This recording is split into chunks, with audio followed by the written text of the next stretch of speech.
Overthrow your government, Russia president called on Ukrainian army. Welcome to the news, and please subscribe to our channel to get juicy updates from us. Please click on notification bell.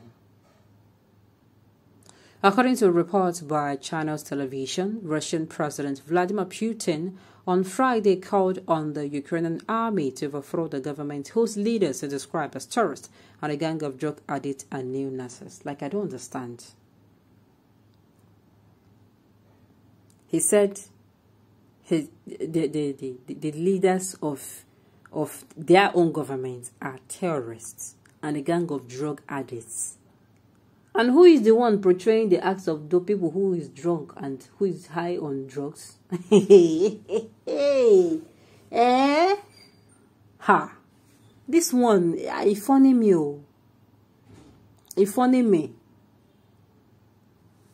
Because who is fighting who now? Is it not the Russia that is fighting the Ukraine? And I don't even think or hear that the Ukraine has even retaliated. I've not heard. If they have, I've not heard. This news, I cannot break it to you. Let's find out together. The news in detail, please stay with us. The truth is that Ukraine is becoming the victim of the war's powerful nations, and its territory returned onto a battlefield to the powerful nations' nefarious interests are achieved by either side. America wants to put a military base on the Ukraine border next to Russia. Putin is protecting his country. As we know, all America does is invade in the name of democracy like Libya and Iraq. This is a part of an international militaristic fascist authoritarian movement gaining momentum worldwide. One of its main leaders just declared a war of conquest against a smaller neighbor. Its fifth columnists are also there, cheering him on and working to destroy democracy and construct the autocratic state. Make no bones about it, like World War II. This is part of another global war to preserve our freedoms. The US, the UK and the Allies should look for alternative ways for solving the conflict among the two nations and not going for military action. These superpower nations tend to use foreign countries as battlefields in the name of offering assistance, but in actual sense it is not. What is hard for Joe Biden and Boris Johnson is that they cannot solve this dispute peacefully. The US and its Western allies have been beating the drums of war in Ukraine for 8 years. Russia is now dancing to their tunes and crying for invasion, whereas in reality it is the US expansionism agenda through NATO. The poor Ukrainians are the ones who pay the price. To be realistic, Russia cannot sit down and fold the arms and watch the enemy's troops occupying their border. The US concern is just to invade, expand, and get richer, in which they see war as an opportunity. May God not give us people that think like this. So, okay, now it is becoming clearer that Russia is actually trying to, that the real people now, the people who Russia is trying to attack is not Ukraine. But unfortunately, the Ukrainians are the ones paying the price. Like, the Ukrainians are the ones paying the price. When I tell people in Nigeria here that these whites, they don't mean good for us. Sometimes it sounds absurd. Sometimes it sounds like a lie. Always calling on the whoever to come and save you, to come and, you know, tell your government to do this. They are not coming to help you. Even if they come, they are coming to suck you dry. That is what they are coming to do. Nothing else, nothing more.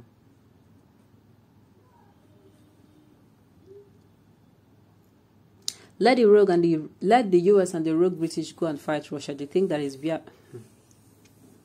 They think that is Biafra, and where they go scavenging everywhere like mad dogs. Nigerians, we are too savage. I am in Belarus now. It is one of the places Russia is invading Ukraine from. If I was in power, in my opinion, Ukraine is a sovereign state and they should be allowed to make their decisions, whether it is good or bad. Russia as the father should understand that at some point in time, sons will leave their fathers to make their own decisions, whether it is good or bad. Russia is trying to force Ukraine to be with them, and Ukraine wants to join NATO because they feel Russia is not doing enough for them. If I was a Russian president, I would not force Ukraine or invade it, but discuss and find a better way to solve problems for the Ukrainians are complaining about. But instead, he chose force for small Ukraine that he knows his army could destroy. In the case of David and Goliath's fight, and you always know God will fight for the weak. I wish Ukraine the best. God is on their side. Is Iraq, Syria, Afghanistan not sovereignty country before US invaded them? It is not as if I totally agree with Putin president, but my opinion is those world powers are fighting for the same goal. None of them love the world. I keep saying it. USA is a hypocrite. No, people are now coming out to agree.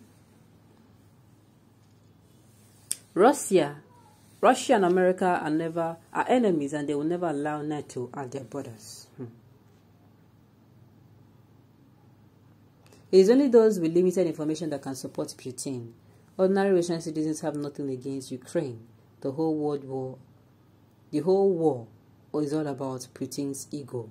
Like I said it before, that is his ego. Russia is trying to protect his country by killing Ukrainians, right? Okay. America wants to destroy Ukraine because of their scientists' knowledge. Zelensky is a foolish president and the worst in the history of Ukraine. Someone wants to fight in your glasses house and you're happy for the fight to start. This is the ultimate goal of Putin for this invasion, as he's never recovered from the dethronement of his puppet ex-president Yarmolenko in Ukraine in the previous presidential election. You cannot subject the mandate of a free and sovereign Republic of Ukraine to the whims and caprices of old Mother Russia, who has lost critical ground through outdated imperial ambitions of a repressive regime. Okay. The message is changed in few days after invasion. You will soon learn that it's not by might. The Ukrainians are ready to defend theirs, and that is responsible for the stiff resistance you'll be beating, and next time you will not underestimate my country. Ukraine stand no chance to stage Russia. Sincerely, Ukraine is very small. Ukraine is very small. At the end of the day, we sincerely wish that this country took the path of dialogue. The same dialogue we have been advising our leaders here to take the path of dialogue. Some people have come, both those who were once upon a time they were presidents, they have said dialogue, call for negotiations, yet nobody is listening. And now it is happening in the world that Nigerians will be, some people will come out, especially those in presidency, will also come out and say, you want to support, I'm hearing that they were dreaming of giving a speech. Everybody let their mouths be dumb. The way they are dumb to Nigeria people and deaf. Let them be dumb. Let nobody come and say we Nigerian. Nothing, no, we are not saying anything, no. Everybody should keep looking. We are only going to use our mouths in-house here and be saying and be condemning the one we are going to support, but it shall not and should not go outside as a speech of the president or vice. On this note, we have come to the end of our news. We say thank you for tuning in to listen. Until I come your way next time, enjoy the rest of it.